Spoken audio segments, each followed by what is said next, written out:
You're listening to the Good Old Boys Fantasy Football Podcast. Now here's your hosts, Kevin, Derek, and Alex. All right, I welcome in, ladies and gentlemen, to another episode of the Good Old Boys Fantasy Football Podcast. I am Derek, and joined, as always, by your co-hosts, Kevin and Alex. Gentlemen, how we doing? Doing good, man. Just another fabulous Tuesday night here as we get ready for the NFL Combine, which kicks off this weekend. We have free agency coming around the corner. Getting some franchise tag, I guess, indications, right? We have, some quarterbacks being thrown under the bus, if you will, in Atlanta. That was awesome. That was funny. Do you think I'd be here if we had better quarterback play? No, what a line. That was epic. I was like, oh snap. That was message heard, coach, message heard. So I'm just happy to be here, talk a little football with you guys on a Tuesday night in the off season. How are y'all doing? He's not bad. It is, as you mentioned, Combine week. So see how that turns out. I'm more looking forward. This is the start of the F1 season, so pretty pumped about that. Get the race on Saturday to kick off the season, and the Avs are making a push here in the playoffs. There we go. So, lots of good stuff going on there. Alex with the will keep us abreast of all the Formula One situations, of all the stuff that you guys don't care about on this podcast. I'm your guy. We don't care. It's just not where our focus is. Sure. That's a very polite way of saying we don't care. I don't. Pull your head out of your you-know-what. No. Hey, to each their own, man. Pass your time by watching F1. More power to you. I do not. That's okay. Yeah, that's a hard pass for me. But anyway, got a great show tonight. We're going to rock and roll through a couple of different things here. Mainly looking at the top 10 quarterbacks and tight ends from the 2023 season in kind of a fact or cap scenario, where really just kind of looking at, are you happy if you drafted this person or are you not? Did the performance live up to draft expectations, and kind of go through that. So we've got some fun stuff in store for that one. But any other kind of news notes that we want to hit up here before we jump on into it? The salary cap went up $30 million from the 2023 season to what will be the 2024 season. I found that to be quite substantial. What do you think that is? What do you think drove that? TV money's kicking in. I have a theory. It's all the TV money kicking in is what it is. Obviously, revenue share. Get off the T-Swift thing. It's not that. It's not that. These contracts are already coincidence. written. Yes, it is. But these contracts are already written, man. The escalators were already in there.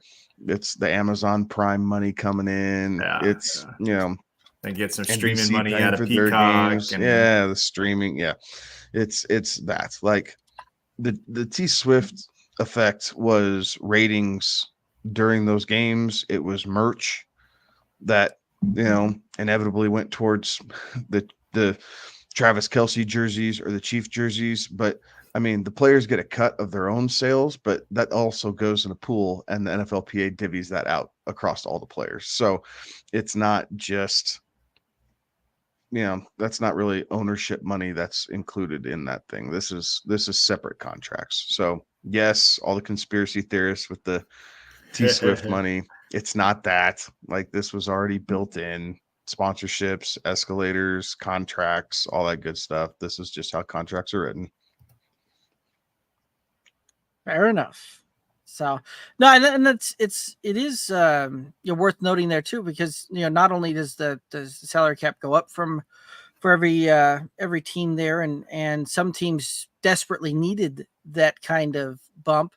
Because even with that bump, they're still projected to be underwater heading in here. And we're going to see some salary cap management and or magic, really, as the funny money starts getting kind of spread around there. And and we're going to see a lot of cuts start happening that are cap casualties start playing out through here. So free agency will get even a little bit more here as time kind of rolls along. But it'll be really interesting to see too with some of these teams that have the quarterback situations that they have, and with that extra salary cap, are they going to be able to move some quarterbacks and or get out of some of the contracts that they are not liking at this point? Yeah, there are 5 teams who are still drowning under the cap, and there's more that are still over the cap, but there are 5 teams specifically that are drowning in the Chargers, Dolphins, Bills, Broncos, and Saints. So it'll be interesting to see what they do to restructure, rework, let go, all the things that they do to create said cap space, because all of these teams have needs as well as their current roster, construct to worry about. Plus, you have to leave, whatever the percentage is, right, for the rookie contracts, leave to be able to sign your rookies, all those things. So it's going to be interesting. But there are some teams with a lot of money. The Bears, the Titans, and the Colts all have over $70 million worth of cap space. Ay caramba. We're going to see some funny contracts get handed out. It's a lot of cheddar. There's a lot of good players on this free agent market, though. I mean, you can fill a lot of holes, right? Yeah. Signing a Patrick Queen, right? Bringing in another wide receiver. If the franchise tag doesn't hit, it looks like Higgins is getting tagged, so your top free agent is kind of off the board there. So the wide receiver market's a little thin. The Colts specifically aren't in need of a running back, but there's gonna be a lot of running back free agents, big time running back free agents, and then obviously you get into your back end, your secondaries, your pass rushers, and offensive linemen will create big free agency demand on contracts. So there's some players about to get paid. Yes, there are going to be some players who are about to get overpaid to try and make some of this work. So that way these teams spend the minimum, if you will, of the salary cap. But nevertheless, it's going to be fun. Yeah. Be interesting to see how all of that plays out there. Any other thoughts, or should we start hopping into some facting and capting? Let's jump in. Kind of a slow news week.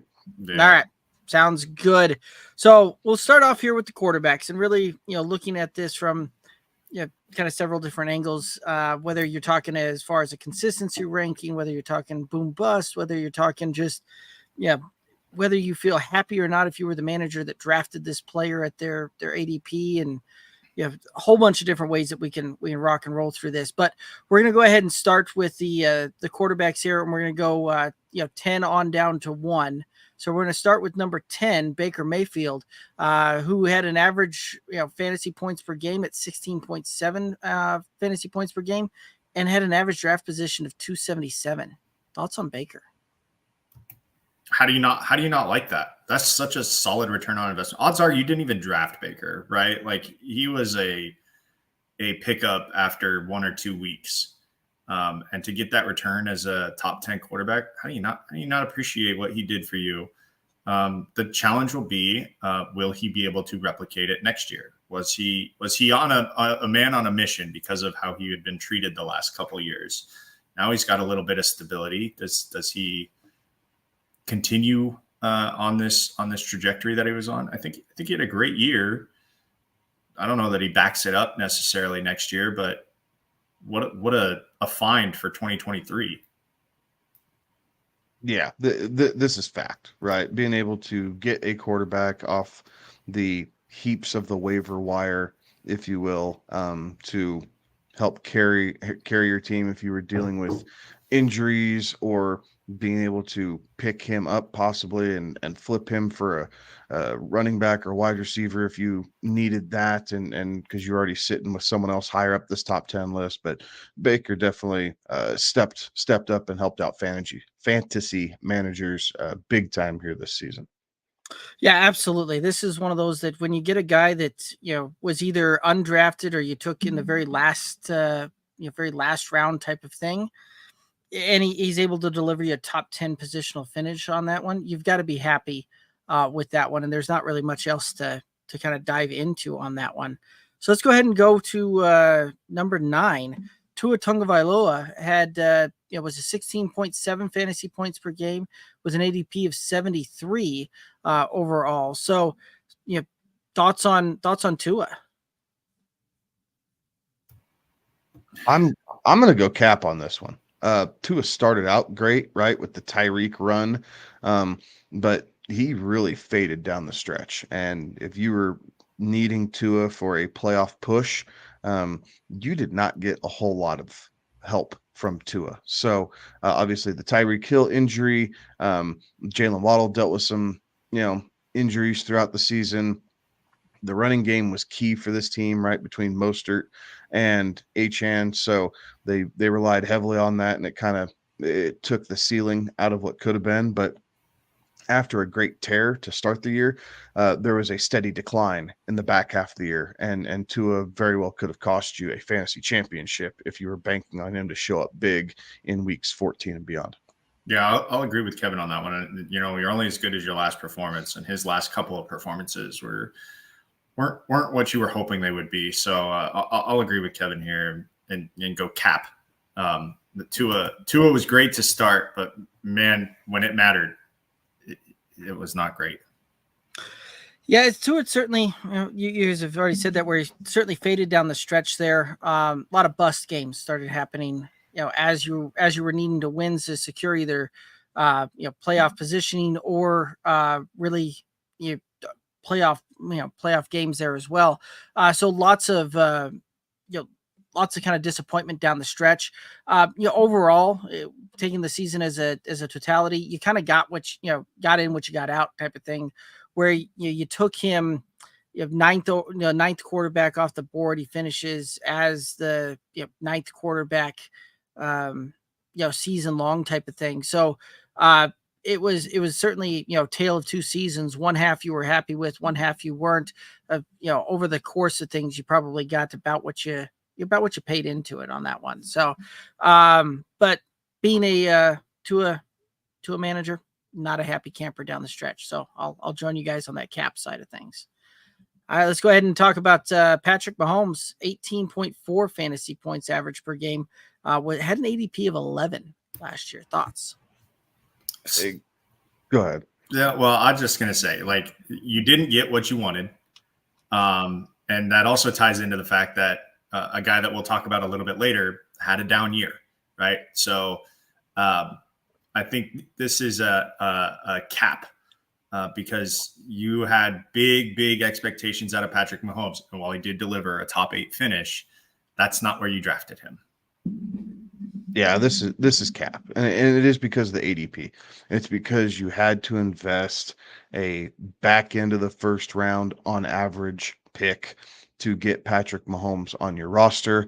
And the Kansas City Chiefs this year, while they were Super Bowl champs and turned it on in the playoffs, in large part were middle of the road offensively throughout the season, and it was not the highlight reel that we've come to expect out of an Andy Reid-led offense. So sorry, Patty cap this year or last year. Yeah, this is right when you take a guy in the first round and he doesn't return the value on that, and actually returns value well below where that draft capital is. It's hard to get behind. And when you look at it further, right, on a per game percentage type of deal, Russell Wilson actually had a better year overall than Patrick Mahomes, right? You can, considering in ADP, considering all of those things, but even without that, right, Russell Wilson had a higher percentage of boom games.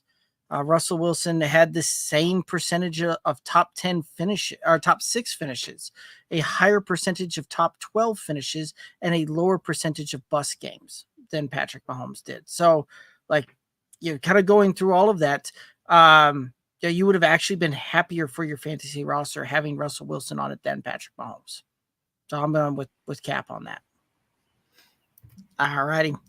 Let's go ahead and head on over to Jared Goff. Jared Goff was QB7 finished last year, 17.8 fantasy points per game on average with an ADP of 116.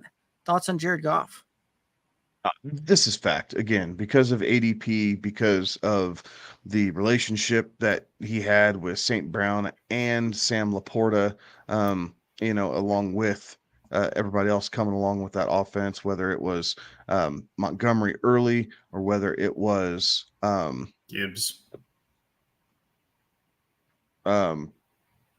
Was that Jahmyr Gibbs late? Yeah, Gibbs. Well, Gibbs and the emergence of Jameson Williams. Oh, yes. Right, kind of being able to come down there post suspension. Yeah. So but being able to play this, especially in home games, right? Like seeing those home road splits, and he didn't truly live up to the down games on the road like he has in the past, but he was dynamic at home again all season long. So this is absolutely fact that having Jared Goff most likely as your, late round pick as a quarterback, maybe your second, right? If you just wanted an insurance policy, like a Lamar Jackson injury or something like that, this absolutely showed up well for you, and you're able to plug him in the right spots, and it performed. Just like I said with Patrick Mahomes, how the direct correlation was the down year for his tight end, right? Which led to a down year for Patrick Mahomes, or they were connected in some way, shape, or form. A great year for his tight end in Detroit for Jared Goff, and that's what kind of propels him along. Yes, he did have those other players that you mentioned, Kevin, but I agree with where you were taking Jared Goff, and for him to finish top 7, that's awesome. Right. I mean, Jared Goff certainly well outperformed ADP, right? Came off the board as QB 14, finished at QB 7, certainly returned a lot of value there. There is something to be said, though, when you do look at that, some of the boom bust type of nature of Jared Goff. Jared Goff had 44% of his games as a bust type of game, right? Like you were either incredibly happy with Jared Goff as your fantasy quarterback, or you were incredibly upset by that one, because he either went out there and could have won you a week, or at the same token could have lost you a week. And the home road split narrative has been very strong throughout his career, still held up for the most part on with the exception of 2 games last year on a home road split. Those 2 away games that he actually performed as a usable starter for you. But that's one of those when it, at least at that point, when it's a bust game, it's still consistent enough that you can plan around that. So there is options even in a bust type of game there. So I'm going to go with you guys and say it's fact as well. What year was it? Was it back in 2005, 2006, maybe, where if you had Matt Stafford and Ben Roethlisberger, and you started all of Stafford's home games and all of Roethlisberger's away games, you actually had like the number 2 quarterback.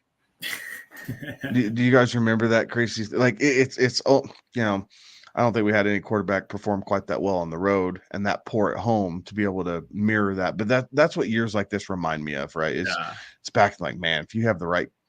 But again, if you pay attention, right, and you knew, hey, he's on the road, probably not going to have that great of a week. Like you could adjust. You could even sit him, right? So at least, if nothing else, like you said, Derek, at least it was consistent. Like it may not have been great, when he was on the road, but you kind of knew what you were getting. Right. He had more he also had a higher percentage of games finished inside the top 6 than Mr. Patrick Mahomes did too. So, I mean, there was peaks, it was valleys, and at least the valleys were pretty consistent, and you could kind of just plan around road games with it and go from there. So, there's a lot to be said about a guy you take in the 10th round and can deliver you lots of top 6 finishes on the week. So, alrighty. Brock Purdy was QB 6 on the season with a average of 19.2 fantasy points with an ADP of 152. Thoughts on Brock Purdy? I'll admit I was salty about Brock Purdy because he took over Trey Lance's job, and I had the soft spot for Trey Lance. I watched, I think one of the few Niners games that I watched outside of playoff games was while they were in their little 3-game skid that they had, and he looked pedestrian and terrible in those 3 games. And I was trying to figure out, how was this guy, the guy that Kyle Shanahan was hanging his hat on, as Mr. Irrelevant, right? Credit to him. He got the ball to the playmakers. He understands that offense so well. So I'll say this is fact. Brock Purdy gets his due here. And you would have been very happy to have him with where he was taken off the board with where he finished. Absolutely. Yeah, I'm going absolutely fact on this one. So I ran with Purdy as my number 2 quarterback in our home league, right? It's a super flex league with all sorts of customized scoring and everything else. And I was able to get him pretty late, right? He went after Jordan Love, by a round or a round and a half, I believe. I'll have to look at how that shook out, but I was extremely happy with the results I got out of Purdy for drafting him so late. And in many cases, right, in single quarterback redraft leagues, Purdy sat on the waiver wire for a few weeks, and you were able to pick him up and ride that through, especially after that 3-game slump, right? So right as Jordan Love was starting to plateau and trend down after his hot start, Purdy took off. And you were able to kind of balance those two out and hit most the major high weeks, right? And then obviously Jordan Love came on there at the end. We'll talk about him here in a minute, but I was extremely happy with Brock Purdy in our home league, because as a number 2 quarterback to finish inside the top 10 like he did, and drafting him later on or towards the end of the viable starters, I was very pleased with that. Yeah, Brock Purdy was very consistent for you kind of throughout the season, right? Like, the majority of his games were quality startable type of deal. You're talking about 70, almost 70% of the games that he played in were able to be utilized for fantasy out there, including 56% of the games that he started were top 12 finishes, with 31 of those, with 31% being top 6 finishes. So, it was again a guy that you were able to take as the 16th quarterback off the board in most leagues, finishing where he did. Like, there's a lot to be said about that, and again was pretty consistent on doing it. May not necessarily had some of the boom weeks that the other quarterbacks would have had, but certainly didn't have the bust weeks out there too. So was one of those guys that you could plug him in, you could start him, and you knew that he probably wasn't going to win you a week, but he certainly wasn't going to lose the week either at the position. So a lot to be said about that, and definitely a fact on this one as well. All right, let's go ahead and talk about Jordan Love, who had 19.4 fantasy points per game with an ADP of 149. Thoughts on Jordan Love? Here's another guy who's fact, right? I mean, went towards the later end, a lot. I think we were thinking maybe QB 15, 16, 17, right? Kind of middle of the pack is what we were thinking preseason. And the first few weeks, the 3 out of 4 weeks, he had 3 touchdown passes. The yardage wasn't necessarily there, but he was getting the ball in the end zone. Had that a little bit of a slump there in the middle of the season from a statistical standpoint, but then turned it on late. Like, he was a guy who, if you picked him up after that midseason kind of swoon, or you were battling, playing kind of Russian roulette with quarterbacks, if you will, he was a guy down the stretch that riding him into the playoffs served you well. He did not let you down at the end of the season, and he showed up when you needed him to. So being able to get him late or off the waiver wire, depending on what part of the season you were able to acquire him and what he did to finish out the season, to me, that justified everything. So I'm going fact on Jordan Love. Yeah, I'll co-sign on that. And I'll just add that, we did kind of think that he was going to be kind of that middle of the pack. And we had good reason to think that, right? Like, the very few times that we saw him as a starter prior to this season, didn't really leave you all warm and fuzzy inside, right? But that was because they were running an Aaron Rodgers offense, an offense that's catered around Aaron Rodgers. They were, it's hard to get reps with those guys when you have Aaron Rodgers on that team, right? Like, it's hard to develop any sort of chemistry with the ones, because that you're not the number 1 quarterback. So the fact that he, did what he did, and where you were taking him, similar to Brock Purdy, right? Like those two guys went right around each other ADP wise, and they kind of finished same. So how can I feel one way about Brock Purdy and feel differently about Jordan Love? It's impossible because it was the same season from those two guys. Right. And Love did it without Pro Bowl wide receivers. Right. And without Love a Christian did it McCaffrey. Well, yeah, and Aaron Jones was hurt for a good Right. part of that season, right? Especially in the middle when the Packers were struggling a little bit, right? Aaron Jones was dinged up. So Jordan Love, I think even more so. Yes, he finished slightly higher in the final season standings. So yes, of course, but just off of the cast of players around him, it was more impressive in totality because the talent on the Niners is generally much higher than the talent on the Packers. Now, it was a much closer playoff game, like much closer than what a lot of people thought it was going to be, but throughout the season, looking at what Jordan Love had to work with, this was an amazing year for him as the first year as a full-time starter. Right. Yeah, I mean, again, right, there's very similar kind of production there to Brock Purdy. So definitely Cap here. You're a guy that you took super late, had 63% of the games that he started were a top 12 performance. So definitely very usable out there for the fantasy purposes. All right, let's go ahead and head on over to the next guy here. Lamar Jackson was QB4 on the season, 20.7 fantasy points per game with an ADP of 20.1 fantasy points per game with an ADP of 40. Thoughts on Lamar Jackson? Now this was fact for where you drafted him, for taking the chance on the unknown, for statistically what he is able to do as a passer and still get some things done with his legs, not as much, but through the air and utilizing some new receivers, Mark Andrews, and then with Andrews going down and still being able to use Likely and perform, like, you have to be extremely happy with this.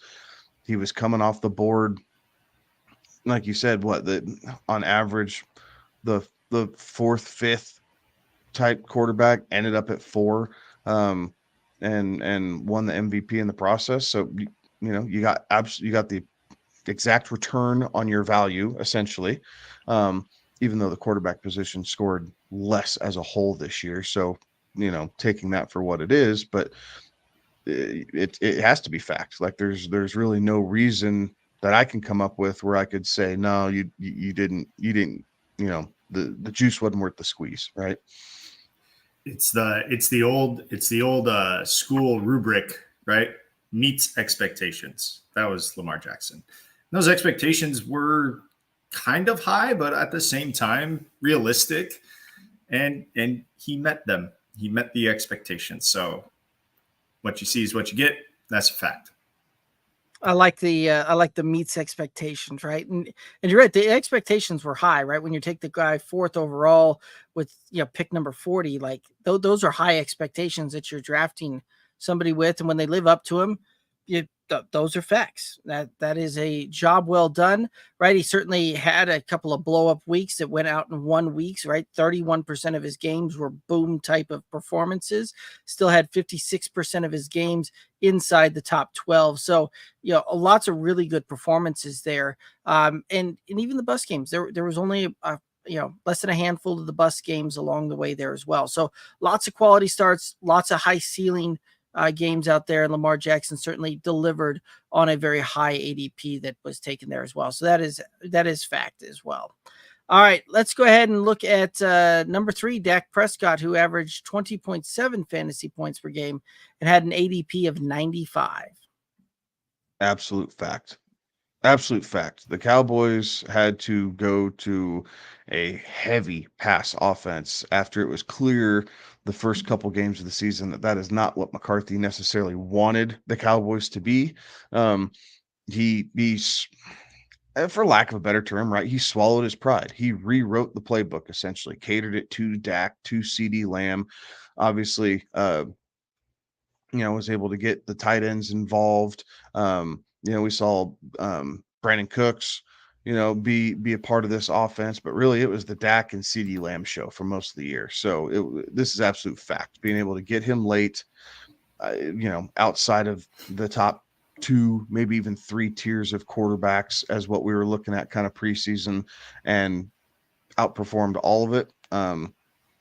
It's absolute fact. You loved being able to ride him out on Sundays because you knew there's a potential for 350 and 3 every single week. Yeah. And it's actually going to be interesting. I know we're going to talk tight ends here, but like these guys, these surprise names on this tight end list that we're going to talk about, come from quarterbacks that had really, really good seasons, right? That exceeded what you thought they were going to do. And a big part of that is because, you don't expect who the pass catchers are. And so when a name emerges, especially out of that tight end spot, it causes reason that quarterback had a great season. So fact for Dak, and they need, good God, do they need to find a running back this offseason? Right. And you're absolutely spot on, right? The fact, when you take a guy, 10th quarterback off the board, and he finishes QB3, right? Delivers tremendous value when doing that, had a tremendous amount of bust games, or not bust games, but boom games, few bust games out there. Actually, the percentages between Dak and Lamar identical when you start looking at the percentage of games. Boom, percentage of games in the top 6, percentage of games in the top 12, and percentage of games and the bust. And the fact that you were able to take Dak with a later round pick, definitely moves that needle up even a little bit more. And for a guy that realistically got all of the kind of the really bad games out of the way in the first 5 weeks of the season for fantasy, and then turned it on to go through just on a tear down the stretch, certainly helped put people into a great position going into fantasy playoffs. And if you were able to weather those first 5 weeks, kudos to you, because you certainly return value coming down the stretch. All right. Number 2, Jalen Hurts finished averaged 21.9 points per game, ADP of 20. Thoughts on Jalen Hurts? So this is fact. And the only reason this is fact is because of the brotherly shove. Like without that play, that dude, yes. I don't know that Jalen Hurts stays on the fact side, but he was drafted as the 2nd or 3rd quarterback off the board in most cases, finished right there at QB2, so meets expectations. Again, down year of scoring for the quarterback position. It was not as good as his year last year. Had a little tear there with AJ Brown, which was fun and kind of nice to see, but year over year comparison fell just short of expectation. But you know what? He finished his QB2, and that's very much where he was going in a lot of cases, right? 2 or 3 off the board, you got your return, so you can't be too frustrated with it, all things considered. So Jalen Hurts, fact. I know that you're looking at this from the 30,000 foot view, right, of the season overall, and he did finish where you drafted him. You had a lot of Jalen Hurts shares. As a Jalen Hurts owner, did you feel like he was meeting the expectations that you had set out for him? So in the home league, yes, because we get scoring for everything, right? So we get the bonus points for first downs. We get the bonus points for, the rush attempts. We get, so yes, in the home league. Without those, no, right? Like, and that's why I said the only reason he's fact on this is because of the brotherly shove. Like, there were too many times this year where the Eagles offense, especially in the back half of the year, just for 3 quarters was a dog. I mean, they were terrible the back half of the year, right? They started out 10-1 and promptly lost pretty much every game since week 11. And so it was a lot of, garbage time, chasing points, fighting for victories that turned into defeats, that type of thing that kind of boosted that up. But there was a lot of times at halftime I was looking at Jalen Hurts going, like, this is not quite what I bargained for. And then he always got there. Like, he always met the expectation. There were not nearly as many games with him exceeding expectation, right? Like he was just always at par. Like you could never get that monster game where he took over and win a week by himself. It felt like he always there always had to be another player on your roster to do that. And I think what's unfair about that is that you do judge based on, those expectations come from the year previous where he was dynamic, right? And yeah, that was a great year by anybody's standards. So to expect that again is human nature, right? Like, hey, back it up, right? But like you said, Kevin, and you've said this a couple of times, that scoring overall for quarterbacks was down. It's just disappointing because he didn't really meet what you were hoping he could improve upon last year, right? That's what you always want to see is an improvement, right? That's what they always talk about. Let's improve upon last year. He didn't really improve upon last year, but in fairness, there wasn't a lot more that he could have done to improve upon the previous year. He needs to limit his stinking turnovers. He took too many sacks and he put the ball on the ground too many times this year, which, you kind of lose sight of when you're just looking at things like this. But realistically, I mean, you eliminate some of those and now you're looking at potential QB1 without some of the bad turnovers and negative point plays that he took. But again, you balance it out because the brotherly shove. It was the great equalizer for the Philadelphia Eagles this year, right? They were basically in 4-down territory anywhere on the field if it was, 3rd and 3 or less. They knew that they had 2 plays to get it because the shove would get them 2 yards almost every single time, but it was always a guaranteed 1. Right. Yeah. I mean, it certainly returned the value on that one, right? Like, drafted 2-3 overall. He's probably the most consistent quarterback out there for fantasy over the course of it, right? Certainly didn't necessarily have those high weeks. Didn't necessarily have the bust weeks out there either. But it's really kind of crazy when you look at it from the standpoint that 63% of all the games that he started were fantasy finishes inside the top 6 on a weekly basis. So that is remarkable. And then when you take it another step there, 88% of the games that he started were top 12 finishes. So very rarely was he in there losing a week on that one. Just didn't necessarily have those big blow up games like the year previous. So probably the most consistent player at the quarterback position for the 2023 fantasy season from a scoring aspect. Just expectations were very, very lofty coming into the season. So I'm still going with fact of a great QB finish and performance there overall. All right, that leads us to number 1. Josh Allen was 24.2 fantasy points per game with an ADP of 18. Thoughts on Josh Allen? This is fact, right? Quarterback 1 or 2 off the board, finished as QB1.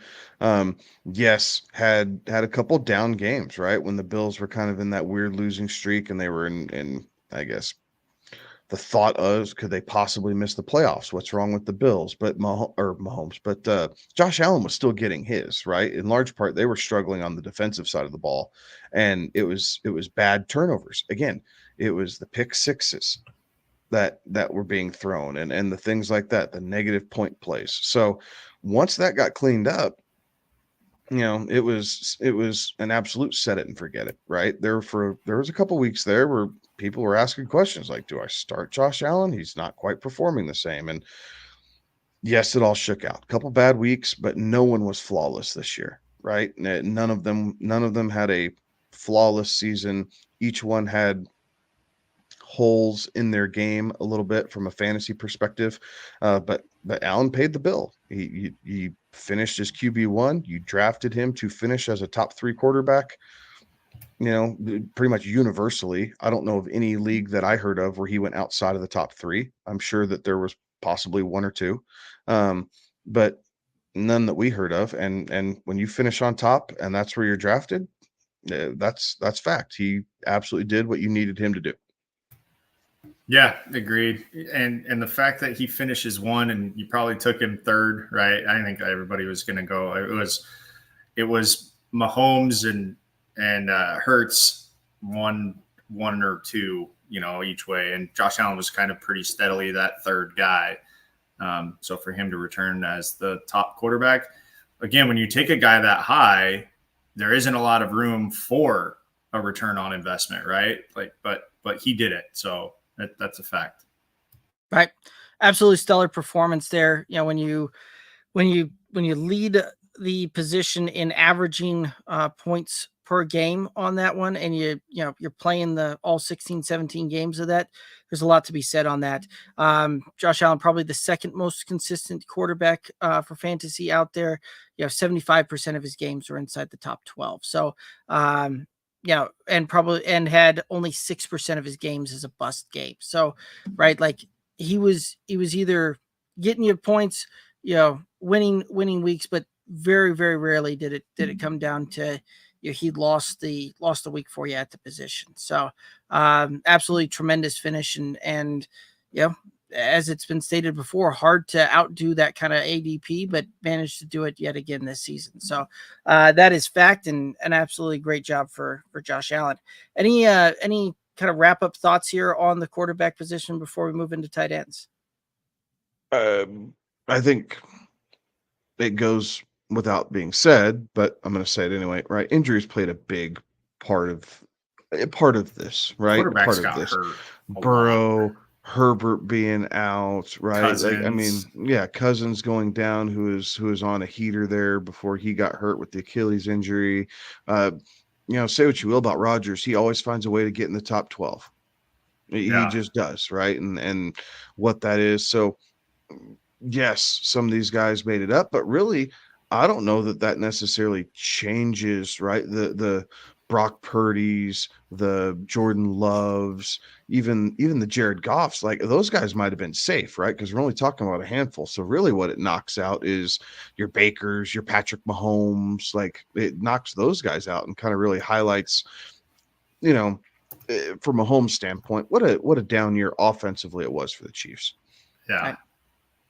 And kind of the one thing I'll kind of add there to wrap that up is, with the quarterback position, out of the top 10, only 5 of these guys managed to return value at the position you drafted them at or higher. Like it was an incredibly volatile year as far as quarterback drafting and returning value on the ADP that these guys were drafted at. So certainly leads back to that, late round quarterback is a thing. I'm looking at it, and on ESPN, 50 quarterbacks played in at least 4 games this year. 50 quarterbacks took snaps this year, and I mean, you're talking about some guys like, how about a Daniel Jones that we thought was going to, I don't think that we thought he was going to be a world beater, right? But figured he'd have some consistency, right? Anthony Richardson, how we got robbed of whatever season that was going to be, right? Where we were thinking that would be a good fantasy darling season, and we got robbed of that right away. Kyler only played half the year. Whatever Fields the heck they were hurt. doing in Pittsburgh, right? Yeah, Fields gets hurt. So like the Russell Wilson saga in Denver, like it was a weird year for quarterbacks. Probably one of the more weirder years for quarterbacks that I can think of in recent memory. Where you said, Derek, like even on that list of guys, even on this list of top 10, the guys that didn't play in all of the games. Right. Weird year. Right. Absolutely. All righty. Well, let's go ahead and hit up the tight ends. Same type of deal here. We'll start at 10. We'll work our way down. Number 10, Taysom Hill, 7.9 fantasy points per game with an ADP of 188. How does this keep happening? How does Taysom Hill keep finding his way into a top 10 tight end position? Right. I'm going cap on this one again. Yeah. It was what, 3-4 games that really kind of cemented this, and it's just how the tight end scoring works. And that's, when he had his little run, and outside of that, he had his run, and then he had everybody fooled for the next 3 weeks, right? Like he kept starting, and I fell into that trap too in a couple leagues where I'm like, okay, and they just didn't use him after his little 3-game stretch. So yes, he finished inside the top 10. Yes, the ADP was great for the weeks that he did go off, but unless you're playing best ball and you had Taysom Hill. Starting him in a redraft league is always Russian roulette. So I'm going cap on Taysom Hill. Yeah, I'll agree with that. It was just wildly inconsistent. And while you got to where you got to, you took the worst possible path at the least consistent path to get there. So I'll cap as well. 47% of his games were bust games. Like when half of your games, and yes, I'm rounding up to 3%, but when half of your games are bust games, like it doesn't matter where you finish at the end of the season. Like you were unusable for fantasy at the position there, especially when there wasn't any sort of consistency, right? Like if it was a one where the guy started out with a, as a bust, and it was bust game, through the first 5 or 6 weeks, and then all of a sudden turns it on, and then it's really, really solid through the rest of the way. Okay. I'll bite on that one. But only 40% of all the games that he played it got into a top 12 finish, season long. So when your bust games are higher than your top 12 finishes, that's going to be cap right there. All right, let's go ahead and move on over to Trey McBride, who had 8.3 fantasy points per game with an ADP of 275. Thoughts on Trey McBride? This is fact on top of fact on top of fact. Like, what really would have been, I'd like to see the splits, and I'm sure we could pull it, but games once he finally became the starter in Arizona, because Trey McBride lit the world on fire for fantasy managers. When he was given that full-time starting role, he was peppered with targets, tons of receptions, was getting into the end zone at a pretty decent clip. Like, yes, he only finished at 9, but that's because for the first 6 weeks, he was basically not used at all. And then all of a sudden he busted onto the scene. So, again, another guy that I was fortunate enough to pick up on the free agent wire and have in the home league right before the heater took off. But man, oh man, was I glad to have him, and definitely helped the roster in more ways than one, as I was trying to figure out what to do with a non-existent Justin Jefferson because of injury.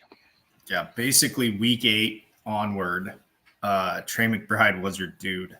And yeah, there was a few down weeks in there, like it will be, but he was a stud, and it took 8 weeks. So like if you would have taken his production from week 8 onward and extrapolate that out for a whole season, I mean, we're got to be talking close to like tight end 1 at that point. Like he was on a mission the back half of the season. So I think that if you took him where you took him and you got that return, if you were able to weather the first 7 weeks, and yeah, fact for sure. Well, it wasn't even that you needed to weather the first 7 weeks there, just from the standpoint that he was undrafted in most leagues, and it was, you picked him up once Zach Ertz went down. Like you could have done that, and looking at it from weeks 8 through 17, he was tight end 4 during that time, right? Like, yeah, this is one of those that's right. I just kind of gave the scenario that if you bust 50% of your games, it's hard to be anything but cap there. But this is one of those that the bust games showing for this were because he was the second string guy out in Arizona playing behind Zach Ertz. You factor those kind of out of the equation, and a positional finish of 4 over the course of the back half of the season. That is absolutely fact once he got a shot. So I'm right there lockstep with you guys. Let's go ahead and look at Jake Ferguson, 8.3 fantasy points per game with an ADP of 237. This is fact because of he felt so consistent, right? Now, I know he had a couple boom weeks. I know he had a couple bust weeks, but Ferguson just felt consistent in this Cowboys offense. Like you knew that you were going to get your 8 to 10 points, and you were okay with that, right? Because you kind of set that into your roster and know where you need to build around that. And on a position that is so volatile, right? Tight end is so volatile, so touchdown dependent. Ferguson was lower end consistency, right? That's why he was 9 and not further up the board here. But nevertheless, him and Dak showed a pretty nice rapport. And because the Cowboys were such a pass heavy offense due to the run game being really abysmal between Tony Pollard and company, Ferguson was a guy that he was a great spot start, right? He was a guy that you played a lot because of injury. Again, we went largely undrafted, or you picked him up super late. So there was no real risk involved with having this player on your roster, and he just kept paying the bill for you.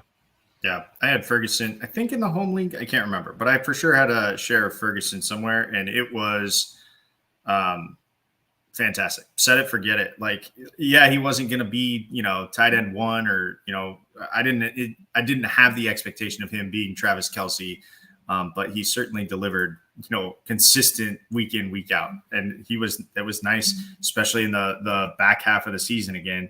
And he had a tear there week 8, 9, and 10 where he had a touchdown in each of those games, and, had 7 catches or 4 catches and was able to find the end zone. So, like, as you were getting ready to make a playoff push, he wasn't hurting your team. Right. I mean, this is kind of one of those perfect guys that you can play that tight end by committee type of approach with, and a guy that you didn't really have to spend any draft capital on. Easily outperformed any draft capital that you would have had to spend on him to put him on your roster. And 44% of all of his games were inside the top 12. So certainly outperforming it. And yeah, this is in the fact category there as well. Would have liked to see a little bit, probably more consistency there. A few more top 12 finishes, but when you take a guy off the waiver wire, freaking Shoemaker kept getting the touchdown. Right? It's like, what the hell is going on? Right. And this is, and I think back to when we did the player breakdowns, we were looking through Dallas, and I remember us basically going, there's not a tight end on this roster that I want, move on and go through. And Ferguson certainly smashed those expectations and what we kind of thought of that going into it. So going with fact on this one. All right, Cole Kmet, tight end 7, 8.5 fantasy points per game with an ADP of 143. Thoughts? This is cap for me. I felt like Kmet had a couple really big weeks, and that kind of carried his entire season, because it felt like, again, without looking at the numbers, I do not have them in front of me, but it felt like when you really needed Kmet, he was non-existent, right? What was the game this year where he had 0 targets? 0 targets. That was Atlanta. And Las against Atlanta. Vegas. Twice. Okay. It was the championship week 17.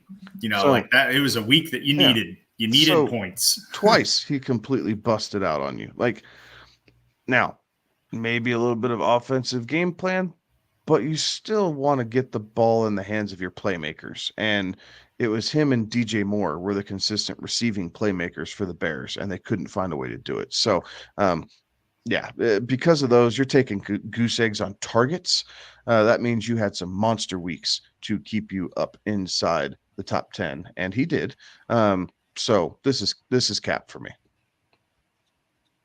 Monster weeks is putting it lightly. He finished, at tight end 1 on a week, finished tight end 2 on a week, and had just as many tight end 62, tight end 81 in week 17. That's good. God, you talk about pulling your hair out. If I had any and I was a Kmet owner, I wouldn't have any anymore. I'll go with you, Kevin. I'll say cap. Just this roller coaster, that was too much. It was too much to bear. Yeah, I mean, 7 of the games were inside the top 12, right? But there was, a whole lot that weren't, and the weeks that were not were really, really poor, to the point where you're seeing a lot of tight end 3 finishes. Like there's 6 of those weeks as tight end 3 or worse as far as that goes. So boom or bust. Tight end 1, tight end 3, and when those 2 numbers are about the same, it's hard to be like, yeah, this is a guy that I can consistently rely on, things like that. Yeah, there is some saving grace there as far as the ADP a little bit, and this is more of a maybe tight end by committee type of candidate here, but that's one of those that I'd have a hard time saying that was a fact as far as a consistent finish and a good overall finish there. So I'm going to join you guys on the cap side of things. All right. Sit up David Njoku, who averaged 10 fantasy points per game and ADP of 101. Thoughts on David Njoku? Fact.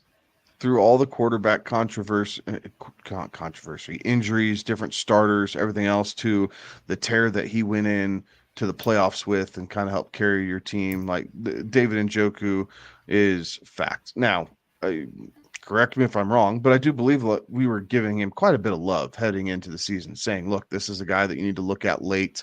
He's going to be involved in this offense now that he's the guy. And there's not Austin Hooper there or anything else. And it did come to fruition. So kudos to the people who were able to see that and make that call, because to me, this paid dividends. And he was absolutely a guy that you wanted on your roster. I know there are a couple random leagues that I had where I was constantly debating between Njoku and McBride. Like, what a terrible dilemma, right? As a fantasy manager, like, well, I can't give this guy up. We're post trade deadline, so I just have to flip a coin each week to kind of figure out which one's going to go off. He finished tight end 2, tight end 2, tight end 3, tight end 3, weeks 14, 15, 16, and 17. Mm-hmm. Like, what? There's going to be people that should buy Njoku jerseys with the fantasy winnings that they won, because that dude carried you through the playoffs. So yeah, between him and Joe Flacco, there should be a lot of Browns fans out there, or at least Njoku and Joe Flacco fans. I'll go with fact here. Because just the way that he finished, and it wasn't like he was terrible leading up to that. They had their bye in week 5. He had to deal with 4 different quarterbacks throwing passes his way, and he was still able to get his and finish in tight end. He finished outside of tight end 1 twice, week 6 on. Like, that's right. Crazy. That's crazy. Yeah. Absolutely fantastic finish to the season. Really just kind of brought things home. 56% of the games over the course of the season, even with all that ups and downs and topsy-turvy and who's the guy going to be starting quarterback this week, going to be out there in Cleveland. And David Njoku still managed to have 56% of his games inside the top 12 and really outshine and outperform that ADP. So I'm going with fact as well. All right, George Kittle was tight end 5, average 10.7 fantasy points per game with a ADP of 53. Thoughts on George Kittle? I'm going to go back and forth here. I'm going to waffle hard because, man, did he have some really, really great weeks, including a week where he scored 3 touchdowns on 3 catches, right, in week 5. And that's good enough to get you, tight end 1. He had tight end 1 again in week 11, 8 catches, 89 yards, 1 touchdown. Tight end 1 again in week 16, 7 catches, 126 yards. Didn't find the end zone, but was able to at least put together that consistent yardage. But then he had some real stinker weeks too, where he was tight end 27, tight end 32, tight end 45. I mean, he went from a tight end 45 finish, tight end 1, tight end 51. Like, that was a 3-week stretch there. Holy cow. Is that, like, you want a little bit more consistent than that. I'll say that he was fact just based on overall, but man, that's a tough one for me to hand out. I'm going to go cap just because of the roller coaster ride, right? Like, again, I understand that it's largely a touchdown dependent league or position and everything else, but I just could never get a feel for the game plan that Kyle Shanahan was putting together and whether whether Kittle was going to be involved or not. And it didn't seem to matter if Debo was in or out of the lineup, and it didn't seem to matter if Ayuk was in or out of the lineup. Like, it was just some weeks he got the Dallas week, 3 catches, 3 touchdowns. Like, that's not how they wrote the game script.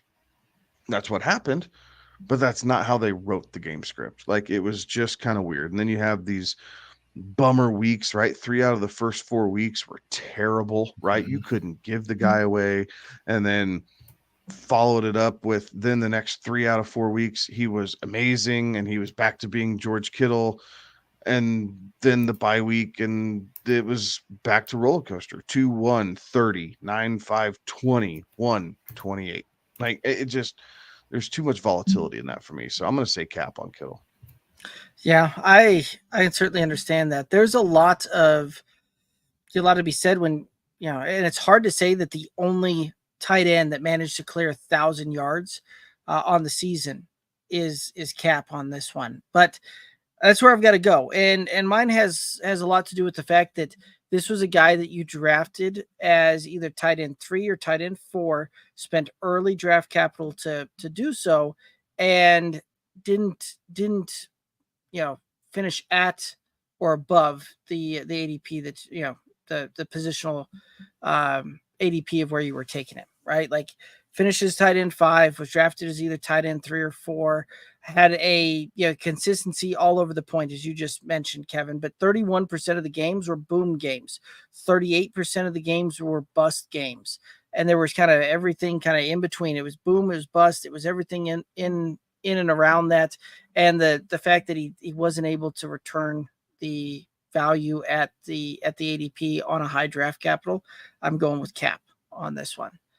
All right, TJ Hawkinson, 11.4 fantasy points per game with an ADP of 41. Thoughts on TJ Hawkinson?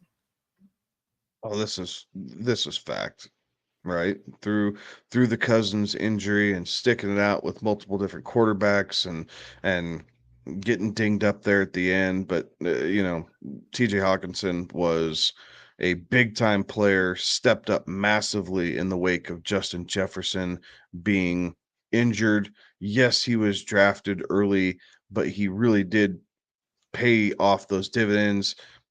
It just hurt come playoff time because he got dinged up and had to miss games. Was not as clutch. You couldn't expect what you expected the first couple of weeks. In the final couple of weeks, well, still serviceable, just not what you were hoping. And of course, anytime that you play in a game where the final score is 3-0, it's going to be tough to have any sort of relevance in any offensive category.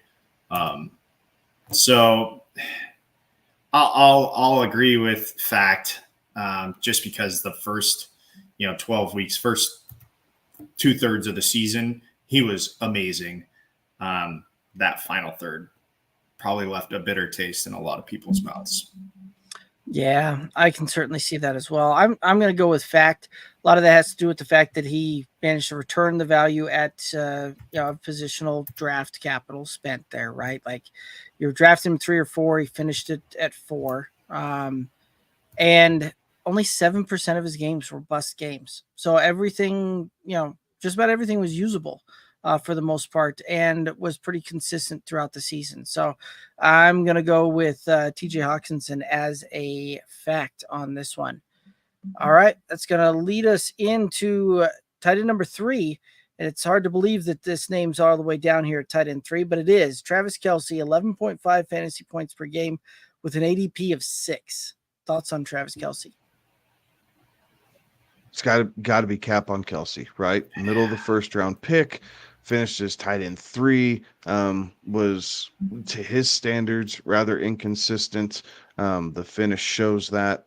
Yes, he had a great actual playoff run, but this was a headache, right? Like, you drafted him to be a lock and a positional advantage, and a huge positional advantage at that, to take him in the first round, and he was not. Yes, he was still top end tight end 1, finishing number 3, but he was not a massive positional advantage like you drafted him to be. So Travis Kelce's cap. Yeah, unfortunately, with where you took him and his return, it was not good. And realistically, 2 weeks where he went bananas, week 6, week 7. Like, you probably felt that you were turning a corner with him after I wouldn't say enduring, but like he wasn't putting up the type of finishes that you were hoping out of him. especially with where you were taking him. And then it just kind of fizzled from there. Like, you drafted this dude and you thought he was going to be tight end 1 week in, week out. And while he had tight end 1 finishes, I'm talking like tight end 1, not top 12 of the tight end position. So it's unfortunate. It's unfair, the expectations that were put on him. And in this exercise, it is cap. Like, that's just what it is. By really no fault of his own. It's just that it was Travis Kelce or bust. And we've been saying that, and hell, we might still say that coming in next draft season. But it didn't pan out to be Travis Kelce or bust.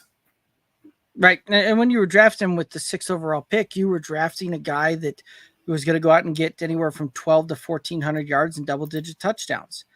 It just didn't happen there. You were drafting a guy to go out and deliver 15, 16, 17 fantasy points per game on average, and coming in at 11 and a half, well below that, right? Like, everybody else that you could have taken around there would have outperformed that mark.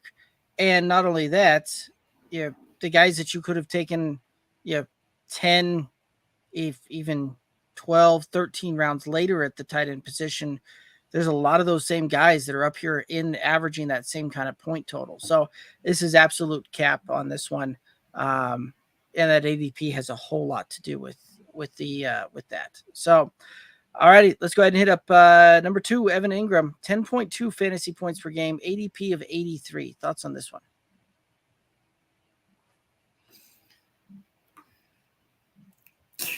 Ingram's a little interesting, right? Like, first quarter of the season, he started out pretty well. Like, okay, he's kind of doing what we think he might do, and the way he finished 22, he started 23, and then he goes on this mediocre tear, right? And through the middle of the season, I love that thought of just a tear of just mediocrity. But it was. I mean, 21, 14, 14, 13, 25, 19, 12. Like, none of those were necessarily abysmal weeks that crippled your team, but it is not what you got the first quarter of the season. And that is not at all the player that then turned around and showed up for the back end of the regular season through the playoffs. Now, I think his numbers are a bit distorted because his second best week of the season came in week 18. And there's only a small fraction of the population who plays a championship game in week 18. So I think those numbers are slightly misleading. However, the ADP, where you were able to get him, yes, you probably played musical tight end there for a couple weeks, but if you kept him on your roster and you got to capitalize on the first quarter and the back, kind of third of the season, he did turn out. So this is going to be fact because of where the ADP was and the value that he returned, but not without a little bit of pain involved there in the middle of the season from Evan Ingram. Yeah, based on value alone, right? He finished higher than the guy that you thought was going to be head and shoulders above everybody else. So I'll give it a fact. And he did all this with only 4 touchdowns. Like, right. So kudos to him, right? The receiving work was there because he did all this. It was only 4 touchdowns, and all 4 of those touchdowns came after week 12. And 2 of them were in one game. See. All right. Yeah, this is a tough one for me, right? Like, and I go, kind of right back and forth as well, because started off really hot, ended really hot, a whole lot of meh just in the middle of the season there, right? And it's interesting that you bring up the week 18, right? And how much that actually impacted the overall season when we look at this thing, right? That one game was such an outlier for him that it moved him from just going weeks 1 through 17, moved him from tight end 6 on week 1 through 17, adding in that extra week, moves him all the way up to tight end 2. And oh, by the way, that was also a week where a lot of these other tight ends didn't play. Like, they already had playoff positions set and forget. And like it was that week 18 that allowed Evan Ingram to jump over the likes of Travis Kelce there. So I'm going to go with, again, too much of a roller coaster, too much of kind of just middle of the ground mediocrity that, quite frankly, most of the middle of the season was almost unusable for you in fantasy, which is large chunks of that. So even with the ADP, even with the great, finish on paper there, I'm going to go with this as a cap. So, alrighty. Number Hot one. take. I can respect the logic. I respect the logic on that. So, I mean, again, right? Like it's one of those, we had the similar arguments with Brandon Cooks in the past where he'd have those one or two major outlier weeks in like week 18 that didn't count. And that would push him from, a really probably a true ranking of a wide receiver 4 all the way up into wide receiver 2 some years. So just an interesting thought exercise there. But yeah, no, that deal there was not as good of a finish as it's showing. I can tell you that we should all be in agreement on this next one. I don't know. The guy that's taken it 152 ADP, I just don't know how finishing at tight end 1, that 11.5 points per game for Sam Laporta. Anyway, thoughts on Sam Laporta? I had him in one of my leagues too. Maybe he was the one I had in the home league, and it was. You did not. Oh, I didn't. Okay, so I was trying to trade for him constantly. You did not have him. Must have been my high school league that I had him in. What a just a great season out of him, and still reigns true. Jared Goff loves him a good pass catching tight end, and if you can find the one that he loves, you're gonna do okay. Sam Laporta, fact, just absolutely crushed it this year. Yeah, cosign.